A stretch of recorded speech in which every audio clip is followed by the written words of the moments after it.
Does consciousness die with the body, and is meaning doomed like the universe? Well, I don't know, I would say. I mean, we don't understand consciousness. We don't really understand its place in the cosmos, let's say, but I'm not qualified to answer such questions. I would say, though, that no one stops listening to a symphony because they know it's going to end. And so I think, in some sense, our proper task is to find the meaning within the finite. When I had clinical clients who were consumed with such questions, because, you can pick a time frame of evaluation that makes all your efforts futile, right? Well, the sun is going to envelop the earth. I think it's 4 billion years, so, get ready. It's like, well, what's the point of stopping this baby from crying when the sun is going to envelop the earth in 4... Well, yeah, you all laugh, right? But that laughter, you see, that's a sign of wisdom. That's preposterous. Why? I mean, that's the existential question, right? It's like, well, if we're all doomed to ashes and decay, why do anything? Well, I used the baby crying for a reason. I mean, who in the world is going to use that argument to not feed their baby? Well, why feed that thing? In 4 billion years, the sun's going to envelop the earth. It's like, wrong time frame, folks. And so what I would say, and I did say to my clinical clients, if you're adopting a time frame that makes what you're doing appear trivial, the problem isn't necessarily what you're doing, although it might be, and you have to ask yourself that question because perhaps you are engaging in something that's more trivial than you should be. The problem is that your mind, which is capable of leaping across evaluative frameworks, has picked a time frame inappropriate for the task. So quit doing that. Instead, you could say, well, why don't you practice adopting the time frame that imbues your properly oriented action with the deepest possible apprehended meaning? And why would you not think that the fact that that meaning manifests itself with the proper choice of time frame, why wouldn't you accept the fact that's indication of a valid choice? It certainly feels like it.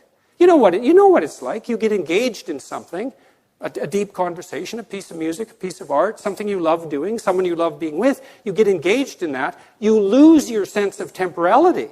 And you don't pop out of it and think, oh my God, I wish I would have used a time frame that made everything irrelevant because of my, cognitive brilliance. You think, hey, we could do that some more. Like, how about all the time? And that's a good goal. It's like, yeah, how about that all the time? And then you've got time right when you're engaged like that. And I would say that's a profound neurophysiological signal that you're in the right place at the right time, right? Because it's accompanied by a sense of deep well-being, and that's literally an antidote to suffering. I mean that literally. It's with many of my clients who were suffering, what we would strive to do was not so much make them happy, because sometimes that was impossible. They were so crippled in so many ways, often physically and in pain, but something meaningful. That would keep them going and keep them from straying and keep them from thinking homicidal and genocidal thoughts, all of that. And meaning, that's the antidote to suffering. And the question is, well, how is that best to be found? Well, that's an empirical question. You have to look in your own life and see where meaning glimmers and then pursue that. Right? That's what Harry Potter's doing, by the way, when he's chasing the snitch. Just thought I'd let you know. And you win the game if you catch that thing. So, well, that's not exactly right. You get 100 points, but, it'll do. So, another question. How about you? Hi, thank you very much for the lecture. You talked a lot about meaning, both from perception and in music and art. What do you mean by meaning? What is meaning, and where is its source? Meaning is implication for action or for reorganization of the perceptual frames that frame action. So there. Is that the sole aim of what you? Is that what you find in art and music? Yes, in complex ways. I mean, in music, you find this demand that the music lays upon you to orient yourself in relationship to this harmonious interplay of patterns. And you might say, well, why is that meaningful? Well, that's a good question.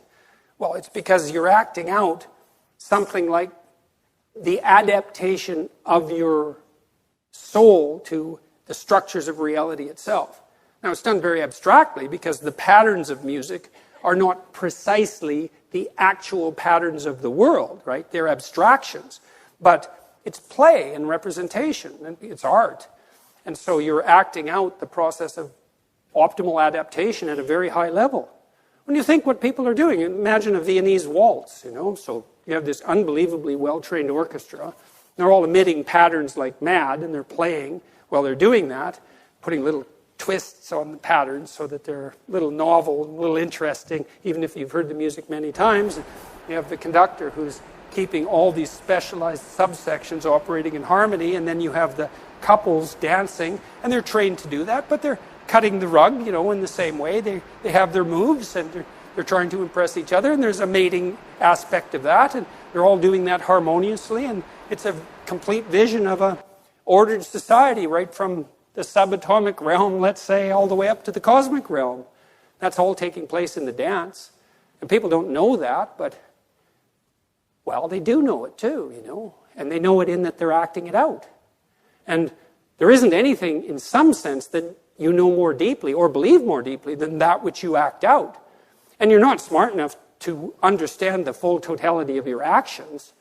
I mean, we're not transparent to ourselves. We act out all sorts of things that are stunningly brilliant without realizing it. And it takes, in some sense, it takes often untold centuries for us to figure out what we were doing and why.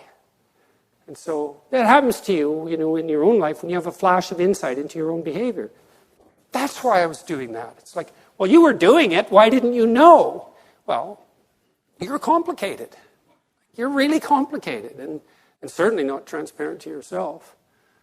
And so I have a paper called 3 Types of Meaning. You could look that up if you wanted a more technical answer, but the music answer by example is a good one. And I think people can really relate to it because, the only person you ever hear who says, well, I don't really like music is like, no, that's just a posture.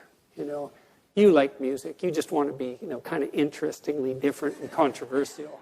And it's really something, right? And it's also interesting that music has this non-propositional structure that's completely opaque to rational argumentation. I used to like to watch punk rockers, especially the ones who did mosh pit punk rock. And, I went to a Ramones concert once. It was quite comical. I was on the second floor. It was so loud. I couldn't hear for 3 days after this concert because it was a pretty little theater. We sat about 800 people, and they had their stadium speakers in there. It was like a sonic wall of sound. And we were above this mosh pit, and there was all these nihilistic punk rockers down there smashing into each other and throwing themselves off the stage. And I thought, for all this talk of nihilism, there you are dancing to the harmonious patterns of life. It's like, smash the state and all of that. It's like, we'll groove to that. Yeah, very comical. So even among the most propositionally nihilistic, they still fall in love with music. It might be harsh and grating to some ears, but you start where you can. And, I liked the Ramones, so that was fine with me. So maybe, yes?